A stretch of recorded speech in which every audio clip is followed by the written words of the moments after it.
Hello મિત્રો, જય ભારત. તો આજે આપણે જોશું પ્રોજેક્ટ એલિફન્ટ એટલે હાથી માટે. આ યોજના 1992ના રોજ શરૂ કરવામાં આવી હતી.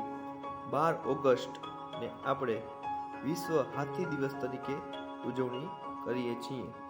આપણે પ્રોજેક્ટ ટાઈગરની શરૂઆત છે ને 1973માં કરવામાં આવી હતી, 73માં, અને પ્રથમ વાઘની વસ્તી ગણતરી આપણે 1972માં કરી. એવી જ રીતે પ્રોજેક્ટ એલિફન્ટ એટલે હાથી માટે 1992માં શરૂ કરવામાં આવેલી હતી.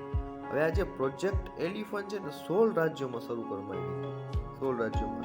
જેમ વાઘની વસ્તી ગણતરી દર 4 વર્ષે થાય છે, એવી રીતે હાથીની વસ્તી ગણતરી દર 5 વર્ષે થાય છે. તો એના માટે ભારતમાં એક કહેવાય ને કે એક કાનૂની કાર્યવાહી તરીકે એક માઇક કરીને એક સંગઠિત કાર્યક્રમ સંસ્થા ચાલુ કરવામાં આવી, બરોબર. જે ગેરકાનૂની એમ પૂછે કે માઇક શેના માટે જે ચાલુ કરવામાં આવી તે સંસ્થા, તો જે ઇનલીગલી હાથીઓને જે હાથી દાંત માટે હાથીને મારી અને હાથીને દાંતનો ઉપયોગ કરવામાં આવે છે એને રોકવા માટે એક માઇકની સંસ્થા ચાલુ કરવામાં આવી હતી. એનું ફૂલ ફોર્મ છે monitoring of illegal killing of elephant. આવી એક સંસ્થા ચાલુ કરવામાં આવી હતી. એટલું યાદ રાખવાનું હાથી માટે.